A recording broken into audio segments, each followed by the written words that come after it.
ME-163 Comet.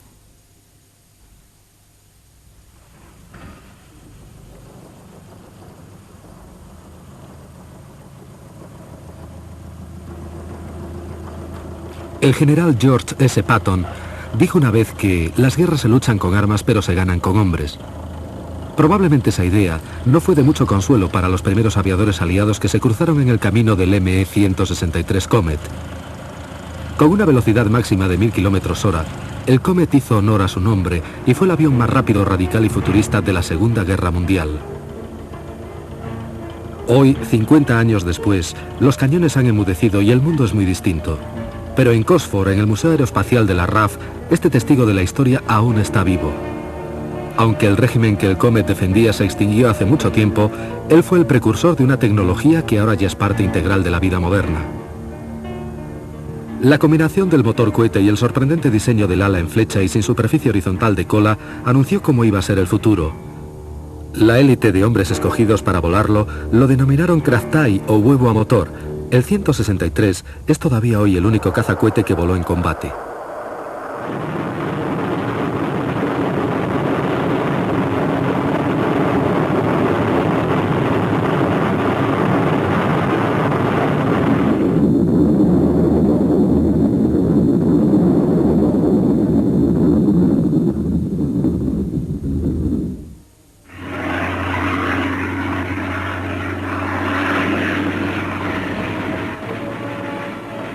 La aviación de combate nació en la Primera Guerra Mundial. Ya al principio de ella, el alto mando enviaba aviones a espiar la actividad enemiga. Poco después, se desarrollaron los cazas para interceptar esos aviones y derribarlos.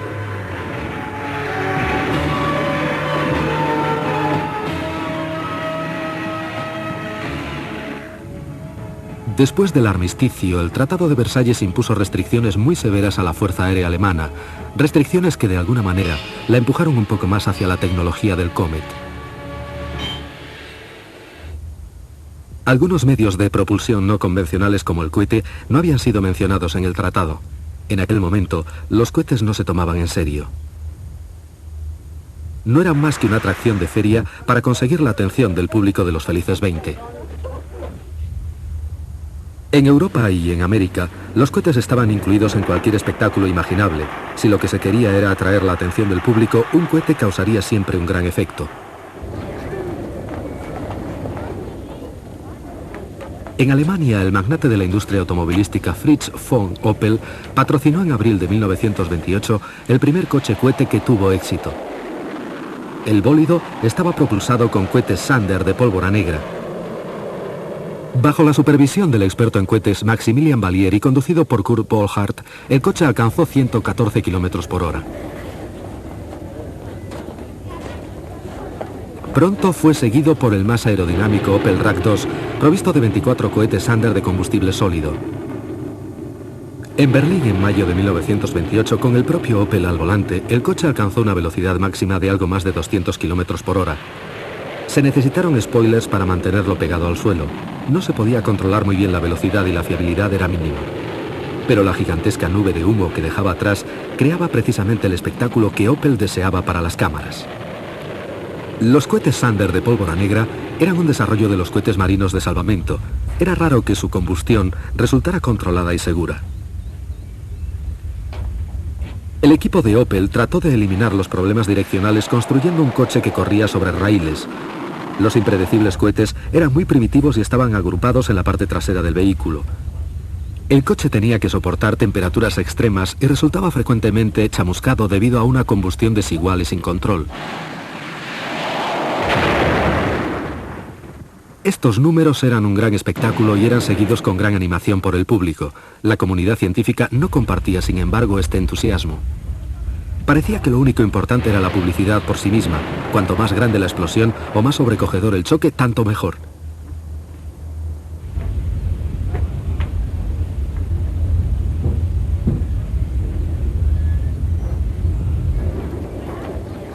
El consejero para asuntos de cohetes de Opel, Maximilian Valier, realizaba experimentos propios.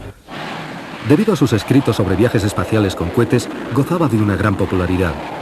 Pero muchas de sus hazañas acabaron en desastre. Los cohetes resultaban difíciles de domar. La mala fama perseguía al cohete. La gente solo lo asociaba con un truco publicitario. Los cohetes y su falta de control hicieron que muchos creyeran que cohetería y locura eran la misma cosa.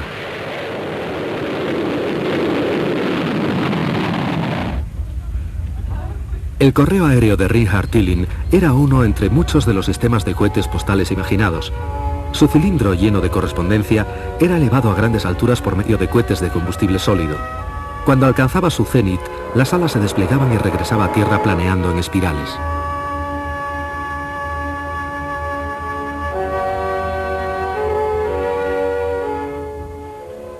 En Alemania, Gerhard Zucker, con cierta ayuda de los nazis que acababan de acceder al poder, exhibía su gran cohete postal lleno de cartas y tarjetas.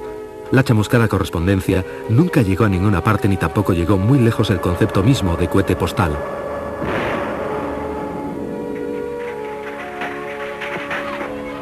En la Alemania nazi, una nueva generación de guerreros se estaba gestando. Los pequeños eran animados a iniciarse en la aviación mediante los concursos de aeromodelismo patrocinados por el gobierno. Aquellos pequeños se hicieron jóvenes y sus planeadores también crecieron casi sin sentirlo. Una nueva generación de aviadores comenzaba su entrenamiento. Finalmente, en 1935, Hitler presentaba al mundo su Luftwaffe, denunciando audazmente el Tratado de Versalles. Nuevos pilotos y nuevas tecnologías se disponían a reescribir las reglas del combate aéreo.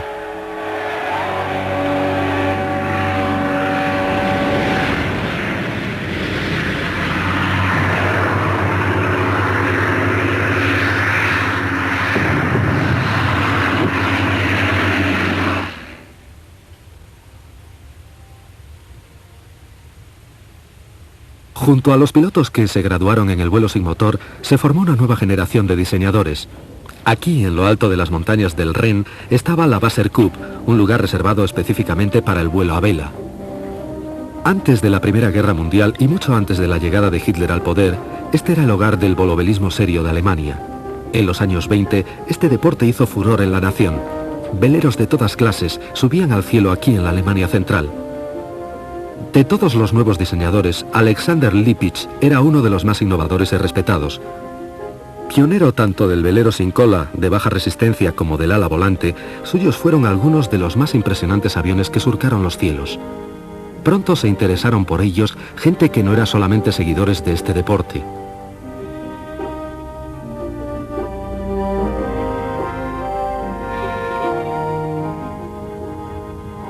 Ya en 1928, la pasión de Fritz von Opel se trasladó del coche cohete al vuelo propulsado con cohetes. Se encontró con un problema que nunca le presentaron sus coches. Las superficies de cola de los aviones convencionales caían dentro de la zona afectada por los gases de escape del cohete. Este pequeño velero fue diseñado con una cola bien alta. Realmente fue el segundo planeador a cohete de Opel. Meses antes, había estado buscando a un brillante diseñador de veleros del que Opel oyó hablar y que estaba trabajando en aviones sin cola en las altas montañas del Ren. Así que él vino aquí a nuestro refugio en la montaña y nos preguntó que si teníamos un velero sin cola porque quería probar un motor nuevo. Y yo le dije, bueno, tenemos este Canard que tiene un elevador en el morro y nada en la cola. Podríamos utilizarlo para eso. Entonces él volvió en el verano con sus cohetes y los instalamos en el aparato 3 cohetes.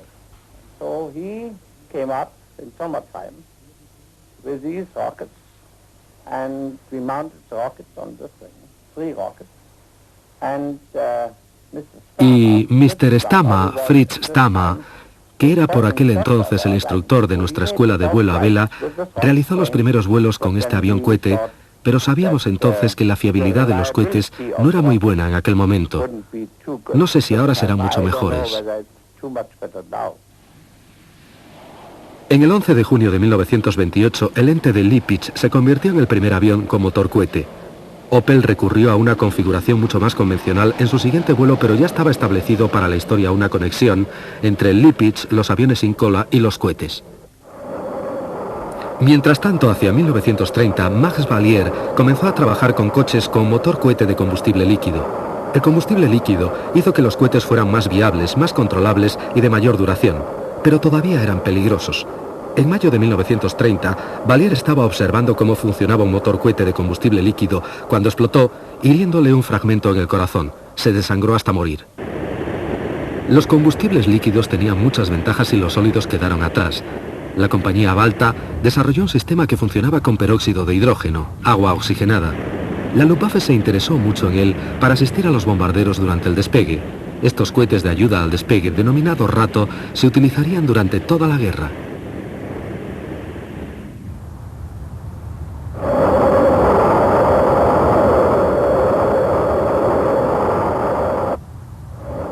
El esfuerzo dio sus frutos cuando un Heinkel 112 experimental asistido con motor cohete y que inicialmente estaba previsto para ser utilizado con un combustible basado en oxígeno líquido, adoptó el motor Balta en su lugar.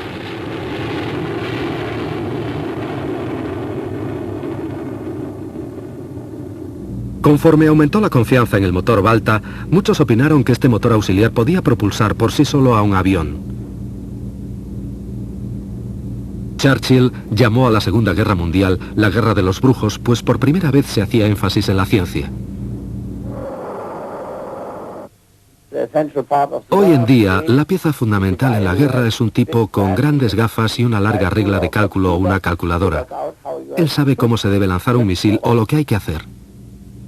Conforme se congregaban las nubes de la guerra, la Luftwaffe se imponía una nueva meta, la construcción de un caza provisto de motor cohete.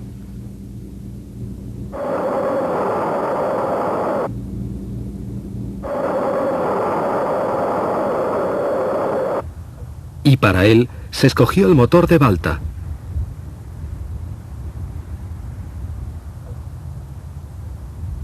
Este motor había sido mejorado y usaba un combustible compuesto de dos ingredientes. Ahora que el motor cohete estaba en una avanzada fase de desarrollo, los planificadores de la Luftwaffe tenían que encontrar un fuselaje para su nueva arma. Para ello recurrieron a Lippisch. Este es uno de los prototipos construidos por el Dr. Alexander Lippisch, un aparato ligero, un avión de caza sin cola. Su diseño radical no inspiraba mucho entusiasmo. Muchos creían que deberíamos construir armamento convencional, aviones de hélice. Incluso el mismo Willy Messerschmitt no estaba por entonces muy entusiasmado con la idea.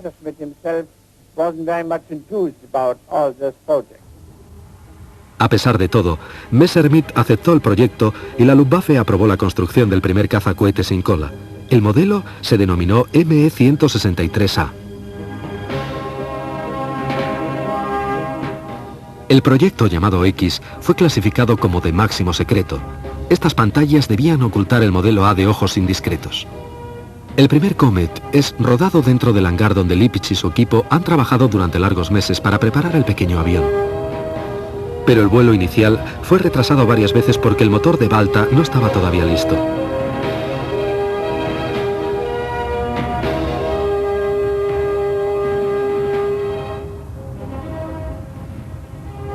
Finalmente, en 1940, el famoso piloto de veleros Heinrich Dittmar, que tenía muchas horas de vuelo en los aviones sin cola de Lippisch, estaba preparado para volar el primer Comet. En aquel momento, el problema de los cohetes era su pequeña autonomía. Por una parte, tenían un empuje tremendo y una increíble velocidad ascensional.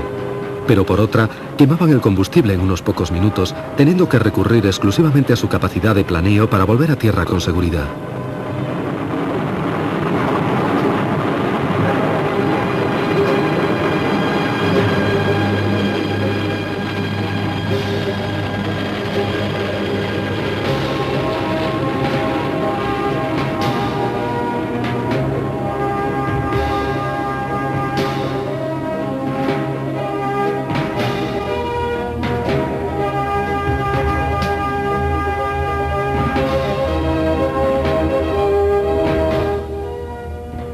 Incluso con el pequeño motor que se le instaló, el primer vuelo del 163 confirmó completamente las teorías aerodinámicas de Lippisch.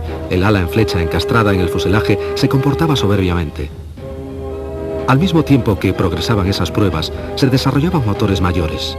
Con estos motores, que usaban un combustible más avanzado, el C-Stoff y el T-Stoff, creció la confianza en ellos. Aún así existían temores. Toda la valiosa experiencia de vuelo de este peligroso proyecto se estaba acumulando en un único piloto, Dittmar. Debido al creciente entusiasmo de la Luftwaffe por el ME-163 y a los varios accidentes ocurridos, no es sorprendente que se exigiera buscar un segundo piloto.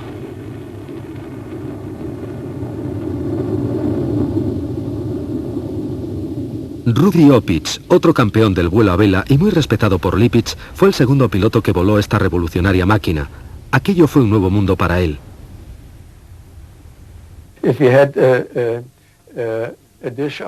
Si usted toma un plato de judías o algo así, tendría problemas, porque debido a la gran velocidad de su vida, usted se inflaría como un balón. Enviábamos a todos nuestros pilotos a las montañas más altas de Alemania, a un hotel allá arriba, y les hacíamos quedarse allí durante, creo, 3 semanas para que se acostumbraran a la altura. Su enorme velocidad ascensional era única, pero en muchos otros aspectos se comportaba como los aviones del momento. Era un auténtico placer volarlo. La impronta del diseño de Lipitz, y quizá un legado de sus días del vuelo a vela, era que el Comet debía ser tan ligero como fuera posible.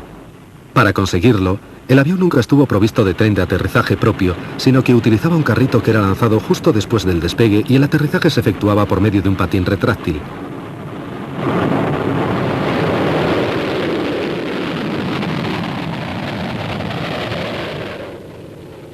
La fase del despegue era delicada, porque el carro rebotaba y podía golpear la parte baja del fuselaje con probabilidad de perforar los tanques llenos de un combustible extremadamente volátil. Es evidente por qué el 163 consumía tanto combustible en tan poco tiempo.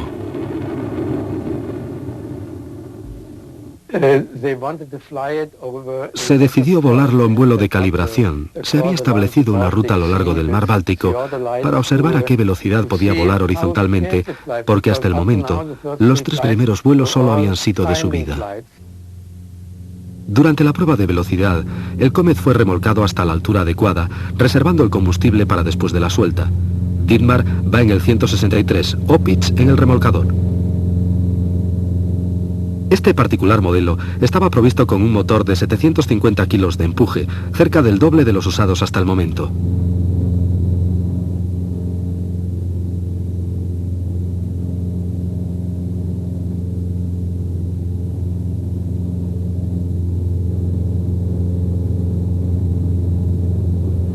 Inesperadamente, el avión sobrepasó la barrera de los 1000 kilómetros por hora, pero al hacerlo sobrepasó también sus límites de diseño.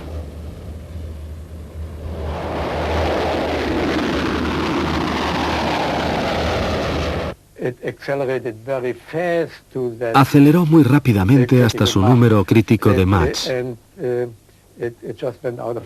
Entonces se perdió el control, pero afortunadamente para Dietmar, las Gs negativas cortaron el suministro de combustible.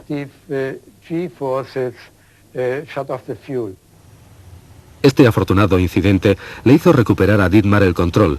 El 163 se convirtió en el avión más rápido hasta aquel momento. Pero el velo del secreto no permitió que se conociera el logro de Dietmar.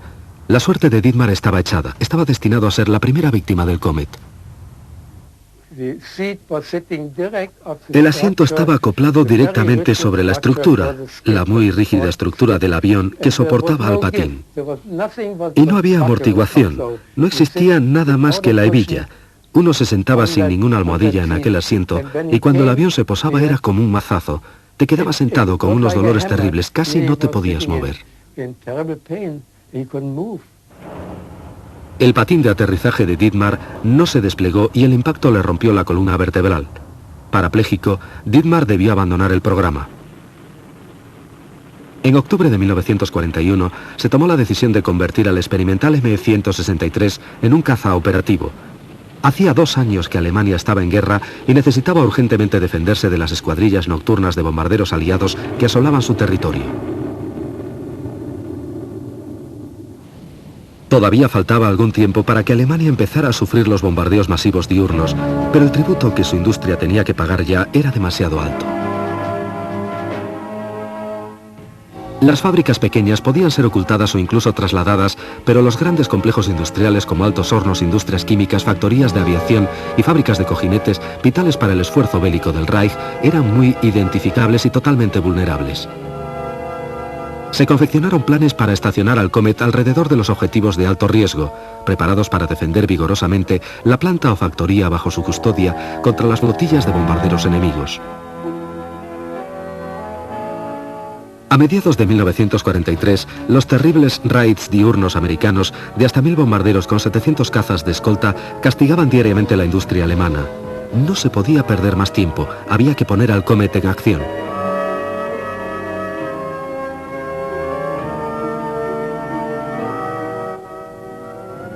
La versión del caza del 163, el modelo B, fue diseñado con la mayor sencillez para facilitar su producción en serie y podía almacenar más combustible que el prototipo A.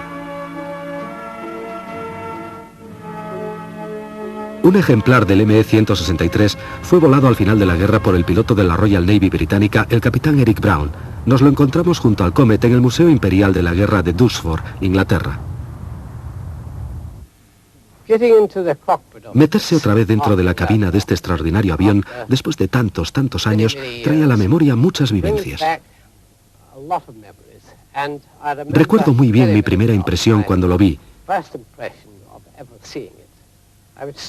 Me quedé sorprendido de lo pequeño que era y sin embargo se veía tan elegante y al mismo tiempo tan mortífero.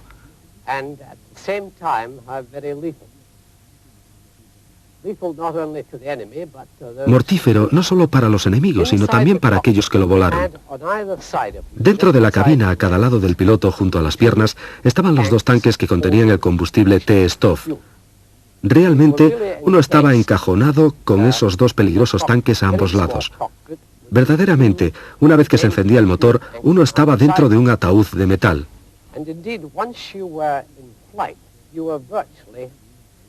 Cuando se bajaba el patín y aparecía la indicación de que estaba desplegado, entonces había que retornar la palanca a la posición neutra.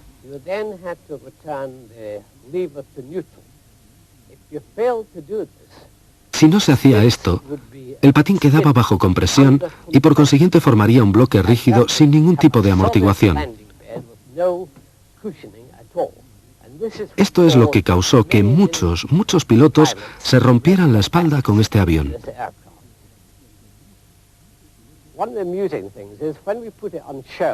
Una cosa divertida ocurrió cuando lo exhibimos al final de la guerra. Mucha gente que venía dijo: «Caramba, qué hélice tan diminuta que tiene este avión». Realmente, solo es un pequeño molinete que mueve un generador dentro del morro del avión para suministrar energía eléctrica.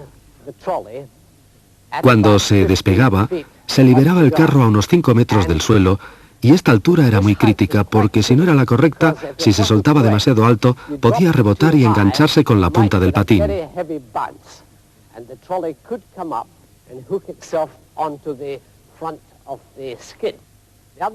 El otro riesgo era que se podía perforar los tanques de combustible que estaban situados en esta zona, a ambos lados del piloto y también en el ala.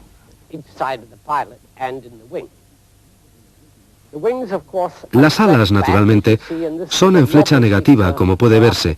Esto era una característica nueva para nosotros en aquella época. La flecha no es muy aguda, 23 grados, pero desde luego fue la llave que abrió el camino del vuelo supersónico. Tiene una ranura fija en el ala que debía, por supuesto, mejorar la pérdida y las maniobras a baja velocidad.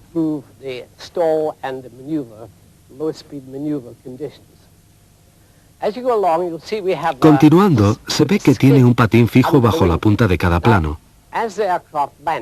Cuando el avión aterrizaba, se iba decelerando hasta que a 65 km/h iba demasiado lento para que el piloto fuera capaz de mantener los planos horizontales solo con los alerones. Así, una u otra ala caía al suelo y ofrecía resistencia.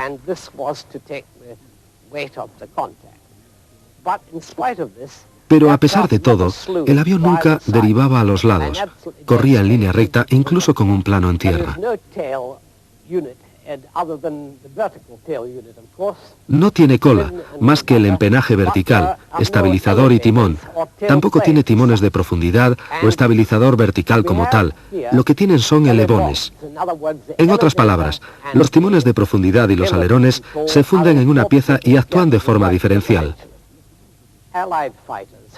Los cazas aliados tenían una velocidad de subida de 15 a 18 metros por segundo.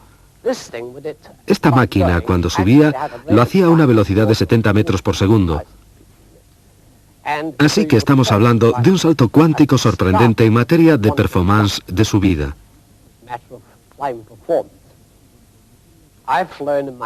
He volado 5 aviones sin cola en mi vida y puedo decir que los otros 4 eran todos una trampa mortal. Este era el único que tenía buenas características de vuelo y creo que por esta razón el diseño levantó tanto entusiasmo. Pero nadie lo consiguió tan bien como Alexander Lippisch con su 163.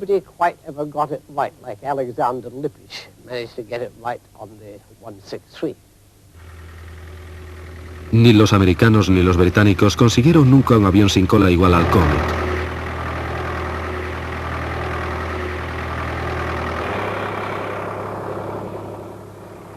Los primeros 163 de combate estuvieron listos para sus vuelos de prueba hacia febrero de 1944 y para finales de ese año casi 230 se habían entregado. Pero ponerlos en acción era otra cosa porque todas sus particularidades y su operación eran nuevas para el personal de mantenimiento y para los pilotos. Fue una tarea abrumadora.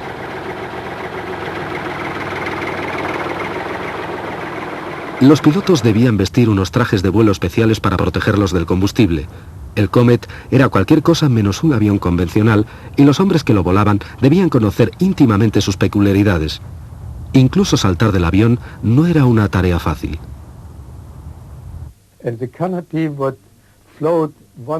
La cúpula estaba solo 3 centímetros por encima del fuselaje, volaba dentro de la capa límite durante todas las maniobras y al entrar se cerraba y no se podía librar uno de ella. Cuando el avión se paraba, al abrir la cabina, se caía al techo.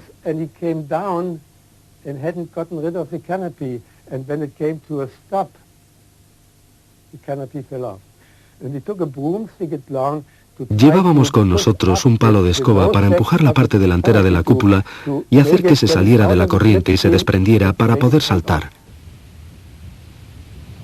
Aunque todavía no era operativo, la Luftwaffe ya tenía planes muy precisos para aquel pequeño y rápido avión. Su papel de proteger las instalaciones vitales, que pronto serían el objetivo de los aliados, era crucial.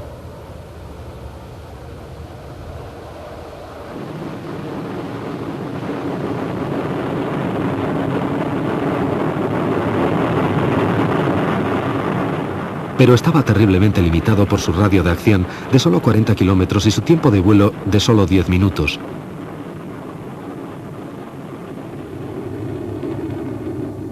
Una tercera parte de su combustible se consumía solamente en el despegue. El resto era quemado mientras el avión subía a 75 metros por segundo. Cuando alcanzaba su altitud operacional, solo le quedaban menos de 2 minutos y medio para interceptar a los aviones enemigos. Era un contratiempo. Sin embargo, la gran velocidad de estos aviones significaba que a los 5 minutos de la alerta, los 163 estaban abalanzando contra las formaciones de bombarderos enemigos.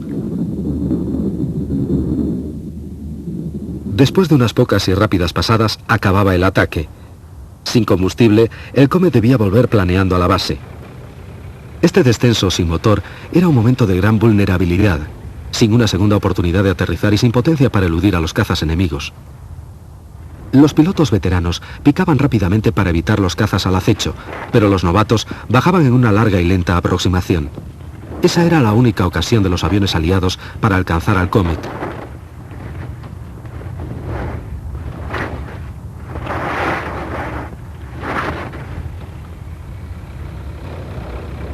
Las unidades de recuperación en tierra denominadas Shoi y Selpa estaban siempre a mano para retirar rápidamente al Comet.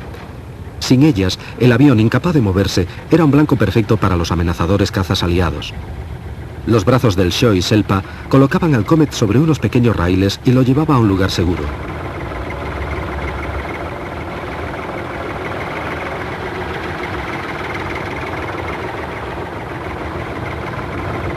Mientras los implacables bombardeos americanos continuaban su misión de destrucción, una recuperación rápida significaba que el Comet podía efectuar varias misiones en el día, algunas veces en el lapso de 1 hora más o menos. De vuelta a la base, el personal de tierra izaba con gatos el avión y se le ajustaba el carro lanzable debajo del patín. Estos robustos carros eran específicos de cada uno de los aviones y debían ser inspeccionados cuidadosamente antes de utilizarlos de nuevo. Pero el siguiente paso era el más peligroso. Un solo fallo al llenar de combustible al 163 podía costar vidas, por lo tanto se seguían los más estrictos procedimientos. De los cerca de 300 ME-163 construidos, se perdieron más por explosiones de combustible que a manos del enemigo. Primeramente se lavaban los tanques y conducciones por si quedaban restos de combustible. De hecho, siempre quedaba un poco sin utilizar.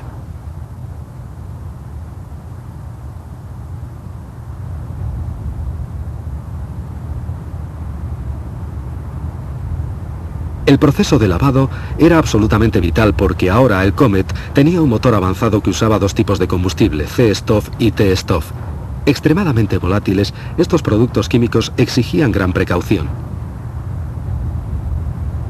Cuando los tanques estaban llenos de agua hasta el tope, se le aplicaba aire comprimido al sistema de combustible para asegurar que no quedaba un resquicio sin lavar.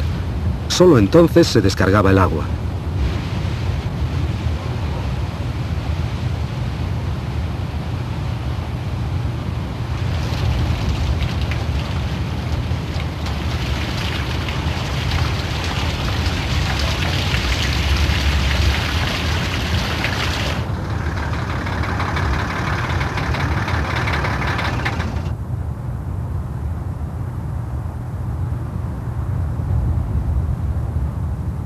El siguiente paso requería más precauciones. El cargar combustible se hacía por etapas. Los dos líquidos T-Stoff y C-Stoff eran difíciles de distinguir, por eso cada uno estaba marcado claramente.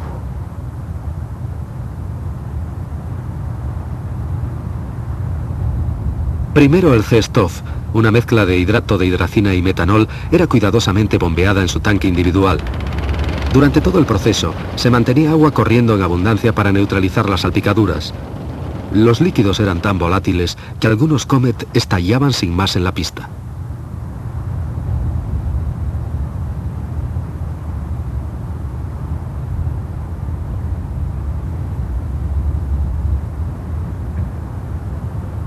Tan pronto como se terminaba esta operación, el personal de tierra lavaba cualquier cosa que hubiera estado en contacto con el tóxico combustible.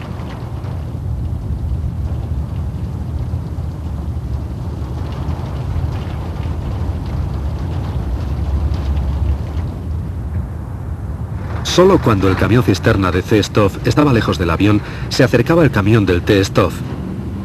El T-Stoff era básicamente peróxido de hidrógeno y como precaución era manejado por personal enteramente diferente.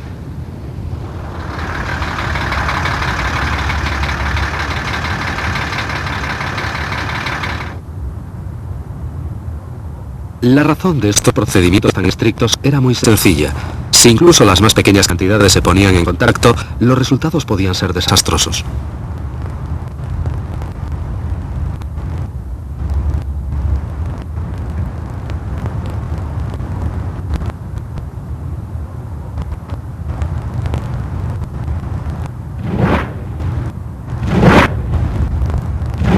Yo diría que el manejo del combustible no era tan difícil. ¿Era muy activo este combustible, suponiendo que cayera en la mano? Sí, bueno, entonces se quemaría. Si usted me tira el dedo en él, solo sacaría el hueso afuera. ¿Tanto? Ah, sí, era como un ácido concentrado. El combustible era tan corrosivo que los pilotos tenían que usar un traje de vuelo especial impregnado con neopreno e incluso con él la protección era limitada.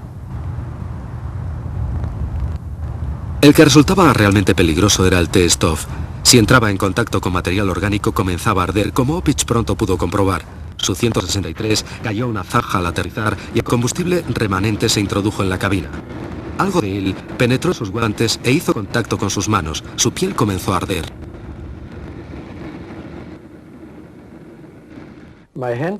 Estaba envuelto en llamas, mi mano estaba ardiendo. Se metió a través del tejido por los guantes y cuando tocó la piel se puso a arder. El nylon estaba al rojo, quemaba y no me lo podía quitar.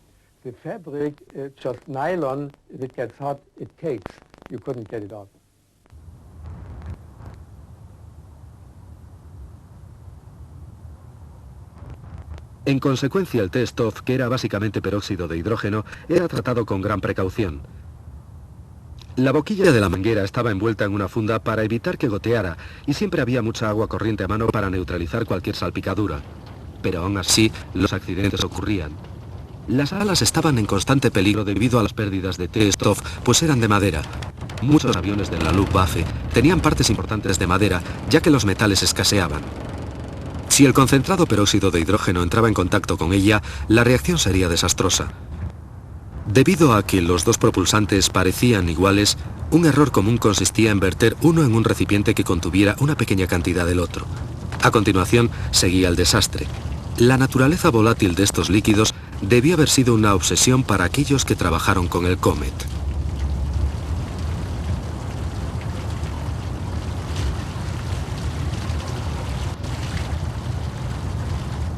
Después de repostar, el 163 podía ser anclado para probar el motor estáticamente. Cuando el peróxido de hidrógeno y el hidrato de hidracina reaccionaban en la cámara de combustión, se producía un empuje entre 300 y 1500 kilos.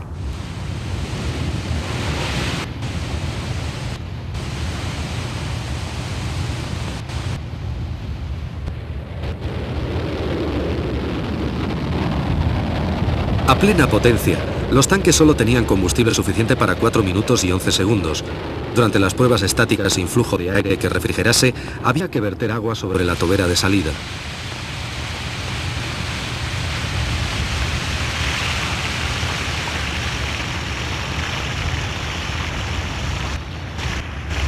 El acceso al motor Balta HWKR2-211 era sencillo, ya que la sección entera de cola del fuselaje podía ser retirada. La cámara de combustión se encontraba al final de un conducto de 1,5 metros que llegaba hacia atrás hasta las turbobombas del combustible. Al pequeño motor se le refrigeraba ingeniosamente por medio de C-Stove que circulaba entre la camisa interior y la pared exterior de la cámara de combustión. Esto era muy importante, pues de otra manera, los gases calientes del interior podían arder por la pared del motor. Esta extraña y rudimentaria pieza de fontanería de cohete podía empujar al aerodinámico modelo de Lippisch a velocidades y regímenes de ascenso desconocidos.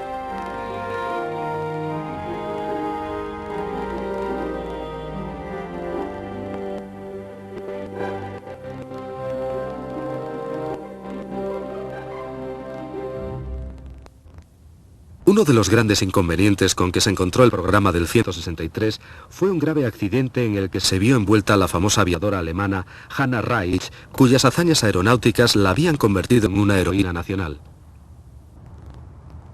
En octubre de 1942 utilizó su prestigio para volar el 163, pero el carro no se separó del avión tras el despegue y ella resultó herida cuando se vio forzada a efectuar un aterrizaje de emergencia en un campo cercano.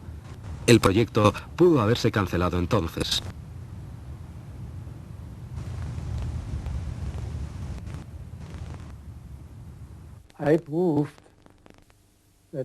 Demostré que nada estaba mal.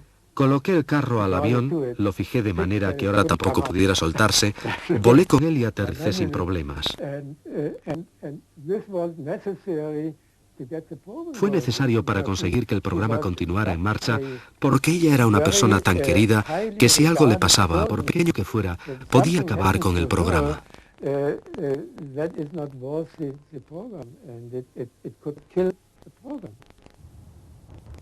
El programa del Comet sobrevivió al accidente de Hannah, pero a pesar de los continuos éxitos de Lippisch, su relación con Messerschmitt se deterioró y él se dedicó pronto a otros proyectos.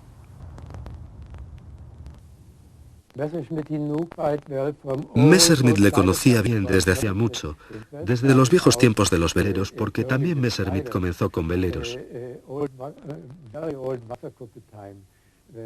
En la vieja Wasserkuppe, cuando Lippisch acababa de llegar y Messerschmitt estaba allí, por supuesto que tuvieron algún trato.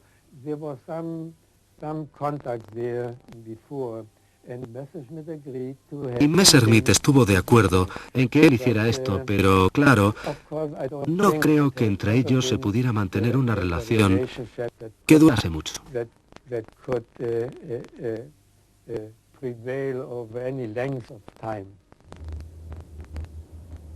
Lippisch se marchó a Austria, pero nunca dejó de estar fascinado por el vuelo.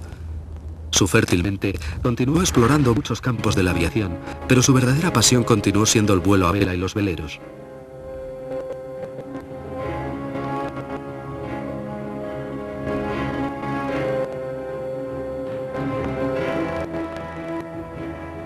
Hacia mediados de 1944, los bombardeos americanos estaban destrozando el corazón de la industria alemana. Se alzaron múltiples voces pidiendo que no se malgastara más tiempo con el Comet y se le enviara de inmediato a combatir.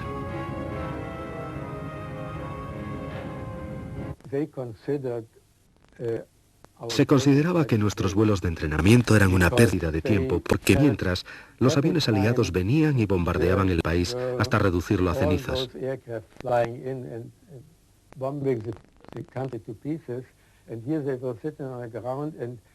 Y los Comet estaban allí en tierra o gastando el precioso combustible en vuelos de entrenamiento. Solo porque estábamos en guerra, se creía que debían estar listos después de un par de vuelos. Conforme aumentaban los bombardeos, las instalaciones vitales para la supervivencia de Alemania resistían hasta el límite. Sin ellas el Reich estaría vencido. El día para el debut del Comet había por fin llegado.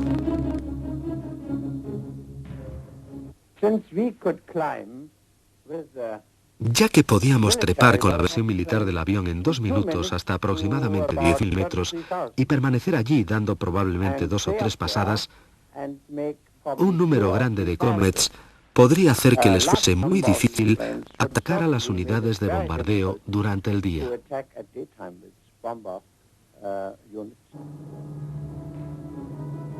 Con sus cerradas formaciones, los cuatrimotores americanos de bombardeo hubieran sido una presa fácil. Nuestras fábricas, nuestros suministros y todas las líneas del ferrocarril hubieran permanecido intactas. Eso significa más posibilidades de sobrevivir.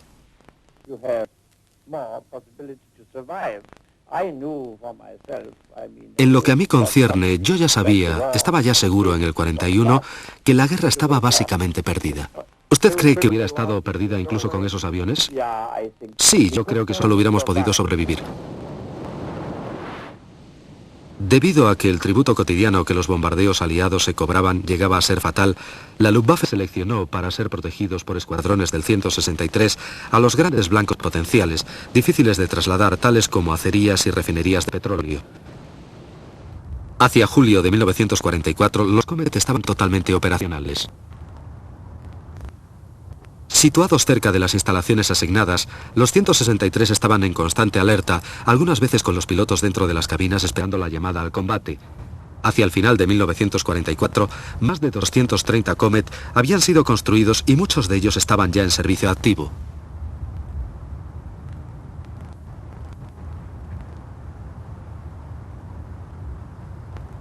El problema al que los cazas convencionales de la Luftwaffe tenían que enfrentarse cuando combatían a las formaciones americanas de bombarderos era adivinar con precisión dónde iban a actuar.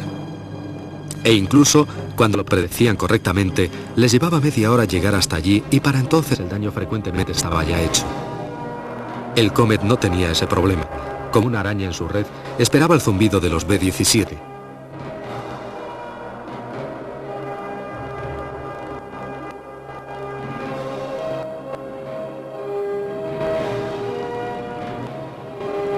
Una vez se les daba la luz verde, todo ocurría muy rápidamente. En 3 minutos podían trepar a más de 10.000 metros, con algunos minutos de combustible remanente para usarlo atacando a los bombarderos.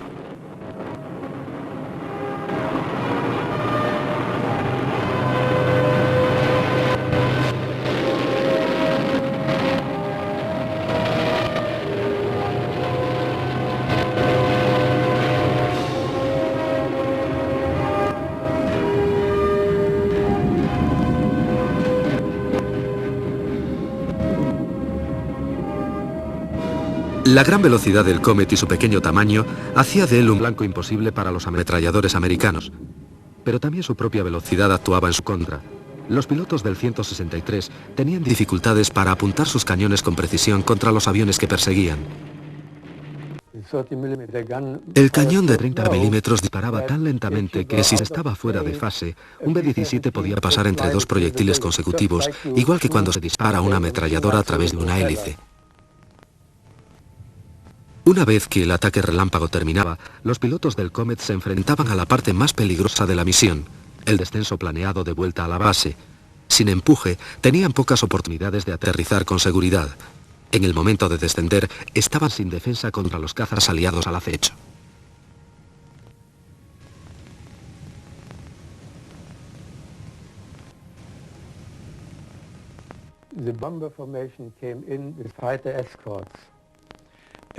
La formación de bombardeo venía con cazas de escolta y ya no había lugar seguro.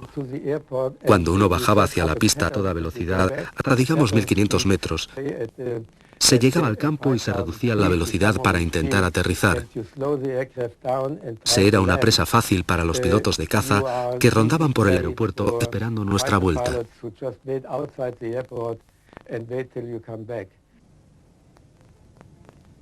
Pero su influencia en el desarrollo de la guerra, como todas las armas secretas alemanas, fue pequeña y tardía.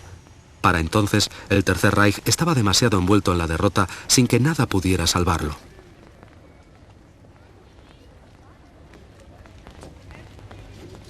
El Comet nunca estuvo en situación de alterar el curso de la guerra, pero por otra parte, el brillante diseño de Lippisch tuvo un efecto tremendo en el transcurso de la historia de la aviación y en la misma vida moderna.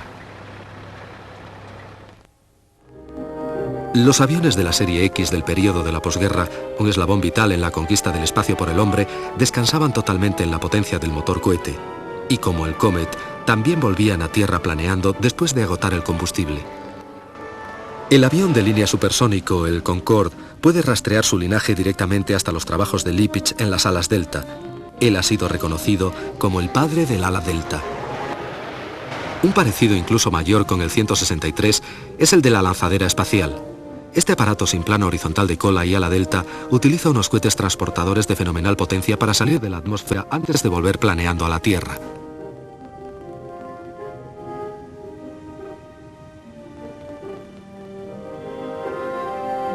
Después de la guerra, Lippisch se marchó a América, donde su genio fue reconocido. En 1965 fundó la Lippisch Research Corporation. El hombre y su trabajo eran inseparables. Incluso en sus momentos de descanso en familia, su pasión por el vuelo ardía muy dentro de él y solo se apagó con su muerte en 1976.